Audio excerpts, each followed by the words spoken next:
कभी कभी व्यक्ति को कुछ सीखने या जानने के लिए दर्द सहना पड़ता है। आगे बढ़ने के लिए गिरना पड़ता है। किसी विशेष चीज को हासिल करने के लिए हारना पड़ता है।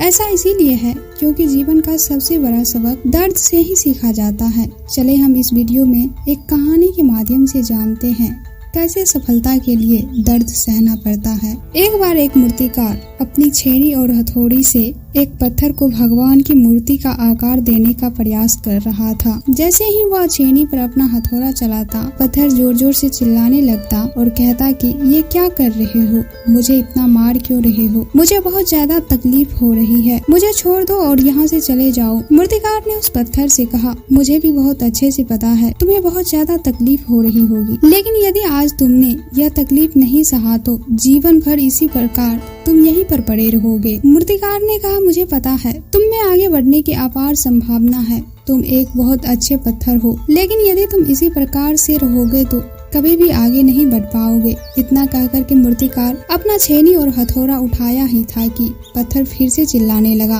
मुझे अपने हाल में छोड़ दो, मुझे अच्छी तरीके से पता है कि जीवन के लिए कौन सी चीजें सही है और कौन सी चीजें गलत है। मुझे बहुत ज्यादा तकलीफें हो रही है, अब मैं इस तकलीफ को बहुत ज्यादा नहीं सह सकता, मैं जिस हाल में हूँ मुझे उसी हाल में छोड़ दो और तुम यहाँ से चले जाओ। उस मूर्तिकार ने फिर से उस पत्थर को समझाने की कोशिश की, थोड़ी देर इस तकलीफ को सहो, यदि तुम इस तकलीफ को सहन कर लोगे तो मैं तुम्हें भगवान की मूर्ति के रूप में तुम्हारा स्थापना करवाऊंगा और फिर दूर दूर से लोग तुम्हारा पूजा करने आएंगे, पंडित लोग तुम्हारा सेवा करेंगे। लेकिन पत्थर एक भी बात नहीं माना, वह चिल्लाता रहा और अपनी बात पर अड़ा रहा। मूर्तिकार ने उस पत्थर को समझाने की बहुत कोशिश की, लेकिन वह पत्थर अपनी जिद पर अड़ा रहा। अब मूर्तिकार भी थक चुका था और वह उस पत्थर को छोड़ करके आगे बढ़ गया और थोड़ी ही दूर जा करके उसने देखा कि एक बहुत अच्छा पत्थर पड़ा हुआ है। मूर्तिकार ने अपना औजार निकाला और उस पत्थर को मूर्ति बनाने के लिए वो तैयार हो गया। मूर्तिकार ने अपनी छेनी और हथौड़ी का वार दूसरे पत्थर पर जारी रखा। दूसरे पत्थर को भी तकलीफें हुई, लेकिन उस पत्थर ने बर्दाश्त कर लिया और देखते ही देखते थोड़ी समय बाद उस पत्थर ने भगवान की मूर्ति का रूप धारण कर लिया। थोड़े दिन बाद उस मूर्ति को एक मंदिर में स्थापित कर दी गई